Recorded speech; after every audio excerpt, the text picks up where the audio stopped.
యోసేపు అంతగా ఆశీర్వదింపబడడానికి తన సహోదరుని దొరకలో, తన తండ్రి దొరకలో, అలాగుననే అతనికి ఎన్ని శ్రమలు వచ్చినప్పుడు కూడా తన నోరు తెరవకుండా రెండవ మాట కూడా పలకకుండా ఉండడానికి కారణం ఏంటో తెలుసండి. రెండవ మాట పలకకుండా యోసేపు తనలో ఏ మాత్రమును కోపము రాకుండా ఉండడానికి మరొక సందర్భం చూపిస్తాను చూడండి. 39వ అధ్యాయం, ఆదికాండము 39వ అధ్యాయము మొదటి నుంచి చదువుకుందాం మనం. యోసేపును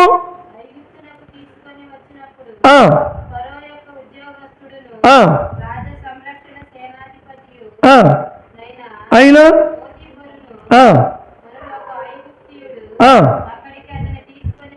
వచ్చిన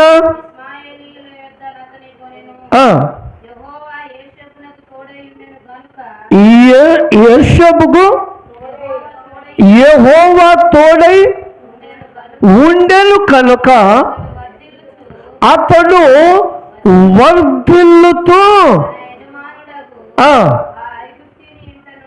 హల్లెలూయా హల్లెలూయా. ఇప్పుడు మనము ఇక్కడ సారాంశం చూసినప్పుడు యోసేపుకు దేవుడు ఏమై ఉన్నాడు? తోడై ఉన్నప్పుడు.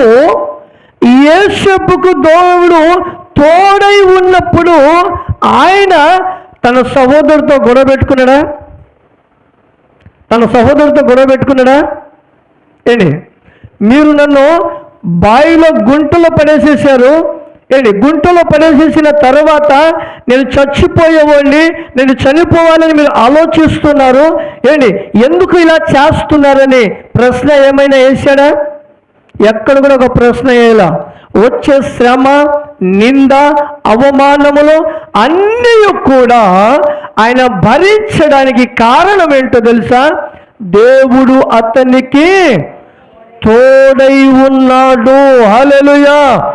దేవుడు అతనికి తోడై ఉన్నాడు కనుక అతను ఏ మాత్రమున అతని వైపు చూడకుండా, శ్రమ వైపు చూడకుండా, బాధ వైపు చూడకుండా, శోధన వైపు చూడకుండా దేవుడు తనకిచ్చిన దర్శనం వైపు చూస్తూ ఉన్నాడు. హల్లెలూయా. ఎవరి వైపు చూస్తున్నాడు ఆయన? దేవుడు తనకిచ్చిన దర్శనం వైపు చూస్తూ ఉన్నాడు. ఏమంటున్నారు తన సహోదరులు? ఇతడిదిగో కలలు కనేవాడు వస్తూ ఉన్నాడు, కలలు కనేవాడు వస్తూ ఉన్నాడు. ఎంత ఎగతాళి మాటలు చేస్తున్నారు చూడండి. వాళ్ళు ఎంత ఎగతాళి మాటలు చేస్తూ ఉన్నారో. కలలు కనేవాడు అంట, ఆయనకి మనము బానిసగా ఉంటామంట, ఆయన చెప్పినట్టుగా మనం చేయాలంట. రకరకాలైన భయంకరమైన మాటలు పలుకుతూ ఉన్నప్పుడు అక్కడ యోసేపు ఏ మాట కూడా పలకకపోవడానికి కారణము అతనికి దేవుడు తోడై ఉన్నాడు కనుక అతడు అంతగా వర్ధిల్లుతూ ఉన్నాడు. హల్లెలూయా. అయితే మనము గమనించవలసిన విషయం, మనము వర్ధిల్లాలి అనుకుంటే మనకి ఎవరు తోడై ఉండాలి? దేవుడు తోడై ఉండాలి. దేవుడు తోడై ఉండాలి అంటే మనం ఎలా ఉండాలి? ఇది కావాలి. దేవుడు ఎవరికి తోడై ఉన్నాడు? పుట్టింది 12 మంది. ఈ 12 మందిలలో దేవుడు తోడై ఉన్నాడనే మాట రాసింది ఈ యోసేపుకు. మిగతా 11 మందికి చెప్పలేదే? మిగతా ఈ 11 మందికి ఎందుకు చెప్పలే దేవుడు? ఎందుకు చెప్పలేదు అని గమనించడానికి అదే ఆదికాండము 37వ అధ్యాయము మొదటి వచనం కానుంచి మనం చదివినప్పుడు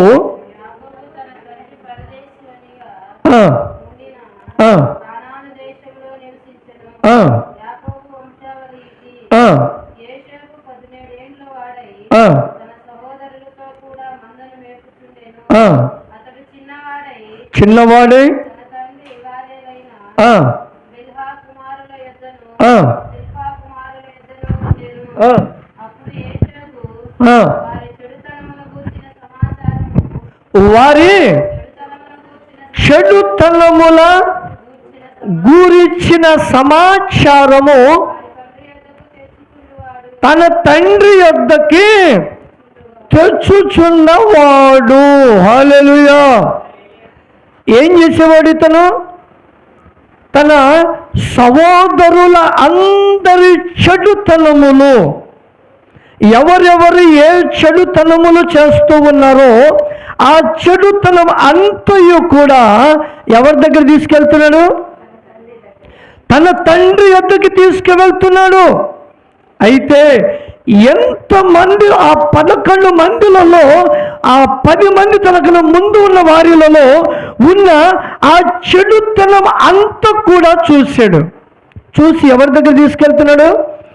దేవుని దగ్గరికి తీసుకువెళ్తున్నాడు. అప్పుడు దేవుడు మన హృదయ వాంఛనను ఎరిగిన దేవుడై ఉన్నాడు. మన హృదయ వాంఛనను ఎరిగిన దేవుడు కనుక ఏంటి ఎబ్బెజు గ్రంథములో ఏంటి ఒక చక్కని మాట, ఎజ్రా గ్రంథములో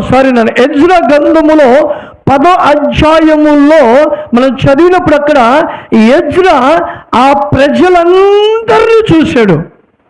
ప్రజలందరి స్థితిగతులను చూచి అక్కడ ఆయన దేవాలయము ఎదుట సాష్టాంగ పడి దేవుని సన్నిధిలో దేవునికి ప్రార్థన చేస్తున్నాడు. హల్లెలూయా.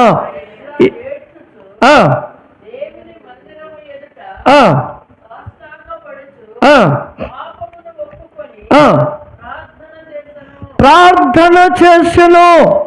చూశారండి, ఎజ్రా ఏం చేస్తున్నారు? ఇప్పుడు ఆ ప్రజల అందరి పాపములను వాళ్ళు చేస్తున్న భయంకరమైన పరిస్థితిని బట్టి ఆ పాపమును ఒప్పుకొని దేవుని సన్నిధిలో దేవుని మందిరం ఎదుట ప్రార్థన చేస్తూ ఉన్నాడు. హల్లెలూయా. అప్పుడు దేవుడు అక్కడ వారిని గురించి తెలియపరిచాడు. అలాగన మన గురించి కూడా మనం ఏం చేయాలి? దేవుని సన్నిధిలో ప్రార్థన చేయాలి. ఎటువంటి వారై ప్రార్థన చేయాలి? ప్రభు చెప్పిన మాట, నేను పరిశుద్ధుడను. ఏమన్నాడు ప్రభు? నేను పరిశుద్ధుడను కనుక మీరును పరిశుద్ధులై ఉండండి. దేవునికి స్తోత్ర. హల్లెలూయా. మీరును పరిశుద్ధులై ఉండమన్నాడా? లేకపోతే నేనే పరిశుద్ధంగా ఉంటే మీరు చాలన్నాడా? మీరును పరిశుద్ధులై ఉండండి.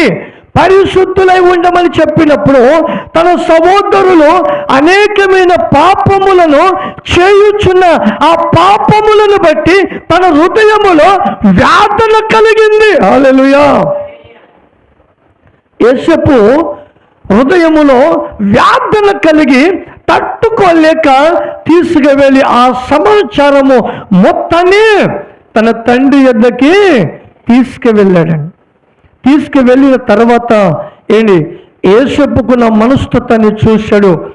దేవుడు, అయ్యో ఇతనైతే భయంకరమైన పాపములను సహించని వ్యక్తి.